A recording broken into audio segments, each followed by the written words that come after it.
Daqui a pouco temos mais entrevista no Jornal da Rede Alesp, você acompanhando as notícias do Legislativo. O nosso entrevistado agora aqui no Jornal da Rede Alesp é o advogado Francisco Gomes Júnior, especialista em Direito Digital. Ele fala sobre tecnologia 5G. Daqui a pouco, então, o doutor Francisco Zuliani conosco nesse Jornal da Rede Alesp. Vamos aqui com informações do Legislativo Paulista. Logo mais às 14h30 tem a sessão ordinária do Parlamento Paulista, onde os deputados irão discutir aí. Estamos, aqui na casa com a discussão do Orçamento 2021. Muitas discussões. E agora sim, nós temos o nosso entrevistado. Bom dia, doutor Francisco. Seja bem-vindo ao Jornal da Rede Alesp. Tudo bem com o senhor? Bom dia, tudo bem? Tudo bem, doutor. Pode explicar um pouco como funciona a rede 5G no Brasil?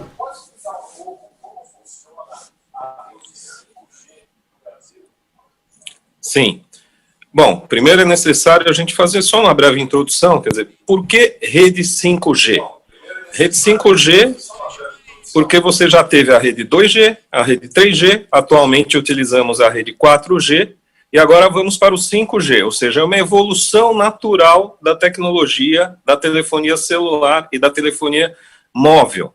Na realidade, o 5G vai funcionar numa velocidade entre 10 e 15 vezes superior ao 4G, o que vai possibilitar uma transmissão de dados em velocidade muito superior ao que a gente tem hoje. O que significa o seguinte: eu vou conseguir baixar um filme, fazer transações do que a gente chama de internet das coisas, tudo muito mais rapidamente e com melhor qualidade, e gastando também menos bateria no seu telefone celular. O funcionamento da tecnologia vai depender ainda de uma série de providências para ela começar a funcionar verdadeiramente no Brasil. Você tem inicialmente um leilão que a Anatel vai marcar e ela vai vender a frequência para as empresas operarem, então, o 5G. Uma vez vendida a frequência, as empresas vão ter que construir a infraestrutura para o 5G, as antenas, os equipamentos necessários, e após isso a rede deve entrar em funcionamento. Não é um funcionamento, portanto, tão imediato quanto imaginamos, até porque ainda aguardamos o edital a ser publicado pela Anatel. Agora, doutor Francisco, explica um pouquinho para a gente em quais países essa tecnologia já está sendo usada e se existe, então, uma previsão para ela estar disponível aqui no Brasil.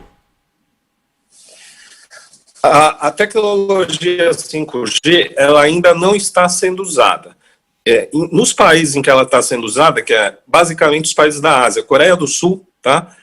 Inglaterra, Estados Unidos, uma parte, essa tecnologia já está em funcionamento. O que essa tecnologia vai permitir? Ela vai te permitir que, por exemplo, você carregando seu celular, você consiga ligar sua geladeira, ligar a luz de casa, fazer uma série de coisas que a gente chama de internet das coisas, inclusive, por exemplo, o carro automático guiado sem motorista. O que eu preciso para ter um carro automático guiado sem motorista? Eu preciso ter um mapeamento de ruas perfeito e sensores perfeitos. Isso, com o que a gente tem hoje, que ainda o sinal falha, etc. e tal, não é possível. Com o 5G será possível. A previsão para a entrada do 5G no Brasil, acredito eu, vai ser a partir de 2022. Agora, doutor, importante também a gente falando, 5G, por que há tanta briga, de uma tecnologia, uma tecnologia de tal empresa, de outra empresa? Na verdade, o que difere isso? Na realidade, quem opera nesse mercado digital e mercado de telecomunicações espera que a solução seja técnica. Porque quando você não tem uma solução técnica, e sim uma solução política, isso significa que as empresas vão ter que despender mais, vão ter um custo maior. O que está acontecendo? Discute-se a participação de uma empresa chinesa, que é a Huawei, sob a alegação de que ela poderia cometer espionagem ou roubo de dados das pessoas usuárias. Acontece que a Huawei ela já está presente na rede 2G, 3G e 4G. Cerca de 40% dos equipamentos no Brasil já é da Huawei. Portanto, se ela espiona, não seria uma coisa nova, ela já estaria fazendo isso. Se eu tivesse que remover todo esse equipamento, eu teria um custo para as empresas bilionário. E no equipamento novo, se eu tiver que alocar um equipamento, por exemplo, da mesma Huawei, eu tenho um custo menor do que das outras fornecedoras. Lembrando que não são muitas fornecedoras de equipamento. Fora a Huawei, eu tenho a Ericsson, tenho a Nokia. Então, na realidade, a participação é fundamental, até para que as empresas que fornecem equipamentos possam competir em preços. E aí sim dá um ganho para quem faz o investimento. E que a solução seja técnica. Caso opte-se, se faça a opção de não colocar alguma empresa, vetar a participação, que se apresente a razão técnica disso. Agora, doutor, como que essa nova tecnologia ela vai impactar na vida das pessoas, né? Explica pra gente quais serão as principais mudanças. A vida vai mudar bastante. Você vai passar a ter tudo no seu aparelho celular. Então, imagine o seguinte, você com o seu celular não vai precisar instalar um equipamento de automação na sua casa, nada disso, mas você com o seu celular vai conseguir ligar, vai conseguir regular a temperatura, por exemplo, de uma geladeira. Por quê? Existem, por exemplo, eletrodomésticos que possuem já internet neles, que é o que a gente chama de internet das coisas. Então, eles vão conseguir se comunicar com o seu celular. Então, você, por exemplo, vai ter uma batedeira que você está fazendo bolo, você consegue programar o tempo dela, ligar, desligar, tudo através do celular. Acender as luzes de casa, você vai conseguir ter finalmente os carros que não dependem de motoristas. Além disso, para quem usa a internet mesmo, você vai baixar um filme de 2 horas em questão de segundos. Vai ser um ganho de velocidade e de qualidade muito grande. Isso vai estar no nosso dia a dia. Você vai fazer todas as operações pelo celular, não só mais ligação ou conversa, mas tudo que você possa imaginar, você vai conseguir fazer. Então, vai ser um avanço muito grande. E só de mencionar o seguinte, alguns países já estão, como a Coreia do Sul, planejando para implantar daqui a alguns anos o 6G. E nós ainda não chegamos no 5G. Agora, doutor, você tocou num ponto que eu acho extremamente interessante, né? Nesse tempo de pandemia, a internet foi essencial para todos nós, né? Quem pode pagar uma internet boa nem sempre tem um serviço a contento. Muita gente não tem acesso nem a uma internet básica. Você acha que nós vamos conseguir se adequar com essa tecnologia rápido ou vamos demorar anos e anos até ter um serviço de qualidade? Você tem um período natural de adaptação para a migração de qualquer tecnologia. Por que isso vai acontecer? Porque, por exemplo, a maioria das pessoas hoje tem telefones celulares que não são adaptáveis, não funcionam no 5G, funcionam ainda no 4G. Então, as pessoas vão ter um tempo para ir trocando seus telefones dentro de suas possibilidades, enquanto as empresas vão instalando seus equipamentos. Então, da mesma forma que a gente migrou, por exemplo, do 3G para o 4G, e aí não foi necessário trocar aparelho, mas do 4 para o 5 será, apesar dos aparelhos que já estão sendo vendidos agora, a maioria já viram com 5G, isso vai ter um período de adaptação. Em termos de custo, eu acredito que não deve mudar muito do que a gente tem hoje, acredito até que, não acredito que vai baixar, mas eu acredito que os custos vão se estabilizar, porque o 5G, ele não tem uma estrutura mais cara, ele tem uma estrutura mais barata de operação. São antenas de menor tamanho, de menor alcance e que, portanto, custam menos que as antenas atuais. Então, eu não acredito que vai ter um impacto de subir os valores para o consumidor final. Em termos de dificuldade, o consumidor que tenha dificuldade hoje, provavelmente vai continuar tendo a mesma dificuldade, quer dizer, mas, em compensação, a grande média, que hoje utiliza uma internet que a gente vamos chamar assim, também de média, ela vai poder utilizar uma internet de melhor qualidade. Então, para a maioria das pessoas, vai haver um ganho. Lógico, como eu mencionei no início, há esse período de transição, há um período para que as coisas vão acontecendo. Agora, Francisco, aqui na Alesp nós temos o decreto... Daqui a pouco a gente volta com o Francisco, mais sobre esse tema aí, né? Tecnologia 5G e o impacto, né, futuro no país, né, tá aí. Essa história da tecnologia 5G é muito discutida, né, mas é o que eu questionava a ele, né? A internet no Brasil ainda tem muito o que evoluir, né? Temos dificuldades ainda no 4G, na sua internet caseira, então eu acho que nós temos muito que evoluir ainda e nós vimos bem isso nesses tempos de pandemia do coronavírus, onde a internet se tornou essencial para todos nós e também é necessário, né, uma democratização aí, que a internet cada vez mais chegue nos lugares aí que tem menos acesso, né, e menos condições de ter, né, Thay? Essa é uma discussão, então, que vem a calhar perfeitamente para o momento, né, Guga?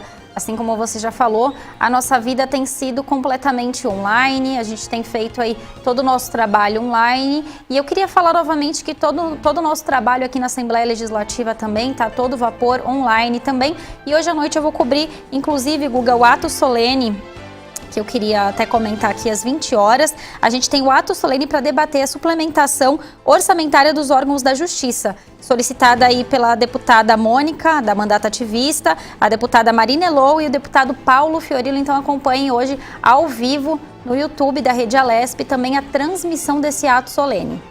Pois é, a gente acompanha tudo o que acontece aqui no Legislativo Paulista, todas as informações, parece contato refeito com o Dr. Francisco Gomes Júnior, que é advogado especialista em direito digital. Mais uma vez, bem-vindo ao Jornal da Rede Alesp desta quarta-feira.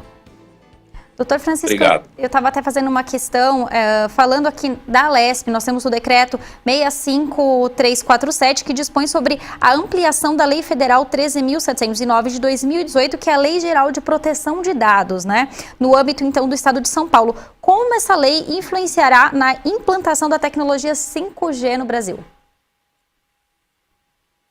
Uma questão bastante interessante. Na realidade, a LGPD, a Lei Geral de Proteção de Dados, ela vai funcionar como uma espécie de marco regulatório para o uso de dados pessoais. Então, independente da tecnologia, obviamente você vai aplicar a LGPD. A LGPD coloca, por exemplo, a seguinte questão. Eu vou dar um exemplo prático, para ficar fácil a todos. Quando eu vou fazer uma compra e o caixa me pede o CPF, eu preciso dar esse CPF? Até então havia uma dúvida. A LGPD acabou com a dúvida. Você não precisa dar o CPF. E o decreto aqui, a lei aqui de São Paulo, vem justamente nesse sentido. Me parece que ela quer esclarecer pontos da lei federal e tornar isso obrigatório no estado de São Paulo de uma forma bem taxativa e clara.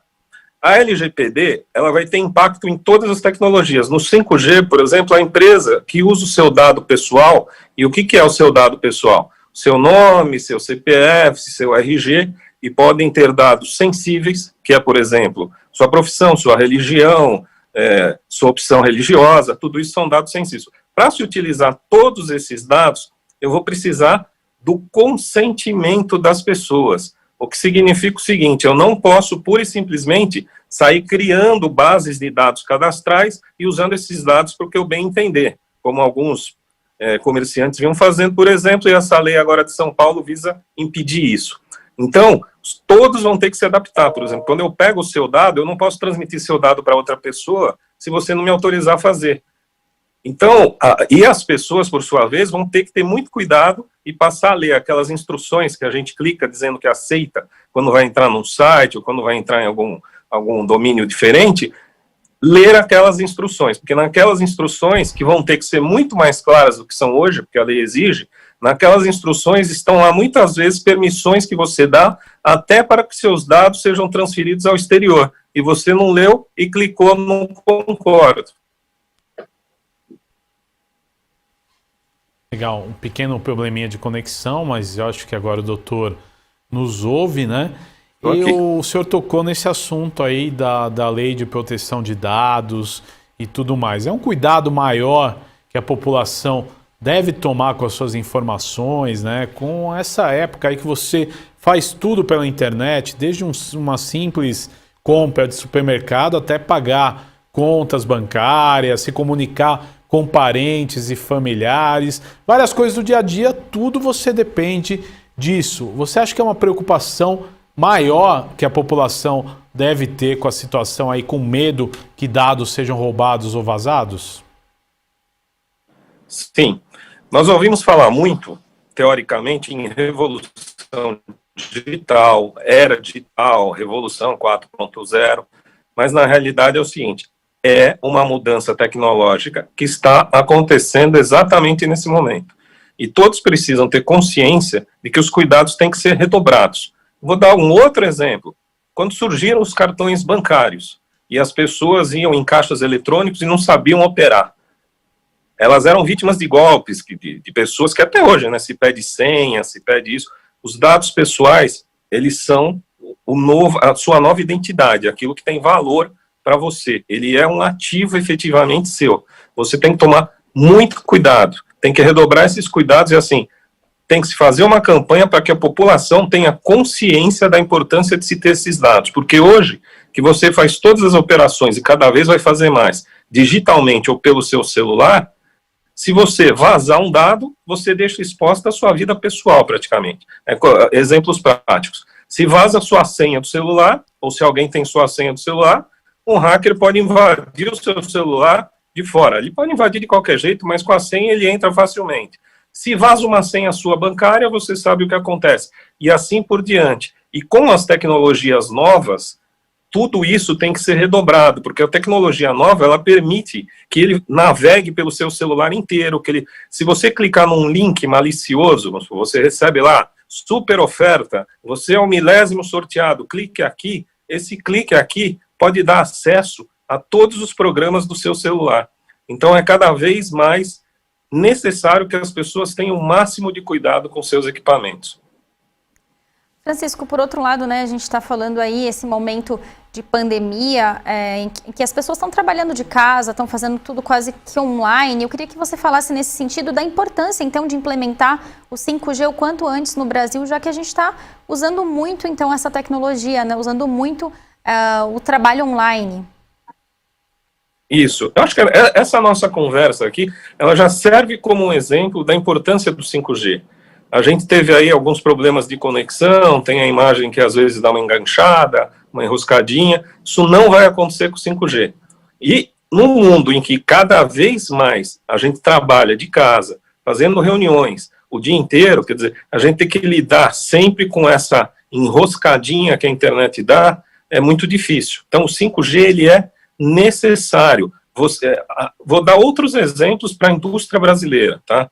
O agronegócio é uma área que já se utiliza muito de tecnologia. Então, por exemplo, você consegue, via computador, via sensores, você já controla todo o seu terreno de plantação, aonde você deve investir mais, menos, o que é mais produtivo, o que é menos produtivo, e isso com 5G vai aumentar em muito, porque o dono do negócio vai conseguir controlar toda a sua produção através de equipamentos celulares. Então, é mais do que necessário, é imperioso que a gente esteja logo no 5G. É isso que vai acabar distinguindo daqui a pouco os países que estão mais avançados do que estão menos avançados. O 5G, ele é a nova, ele é o que um dia foi o ouro, o que um dia foi o café, o que um dia foi o dólar. O 5G é um grande ativo que o país tem que desenvolver. Legal, doutor. E qual que é a sua expectativa, né? O senhor trabalha e milita no meio. Você acha que em quanto tempo aqui no Brasil a gente já vai poder experimentar essa tecnologia 5G? Porque uma coisa, né, é a história da implantação, outra coisa é chegar ao público em geral. Pelo que você vê, pelo que você estuda, você acha que rápido a gente já ter uma experiência com 5G? Eu acho que, assim, as empresas do Brasil são empresas de capital internacional e que estão bem preparadas para fazer uma implementação em tempo rápido. Só que, por outro lado, você tem uma burocracia governamental e é uma burocracia que o próprio governo não consegue escapar, que são fazer os editais, fazer os leilões, que demandam tempo. Então, assim, ainda que as empresas sejam muito rápidas, como eu tenho um pouco da burocracia, a minha expectativa é 2 anos. Para que o 5G esteja em funcionamento no país. Entendo, doutor. Eu quero agradecer a sua participação no Jornal da Rede Alesp. O tema aqui foi 5G, essa tecnologia que vai chegar logo logo e o impacto, né, que ela vai causar para a gente. Eu conversei aqui com o Dr. Francisco Gomes Júnior. Doutor, obrigado pela participação no nosso jornal. Obrigado a vocês.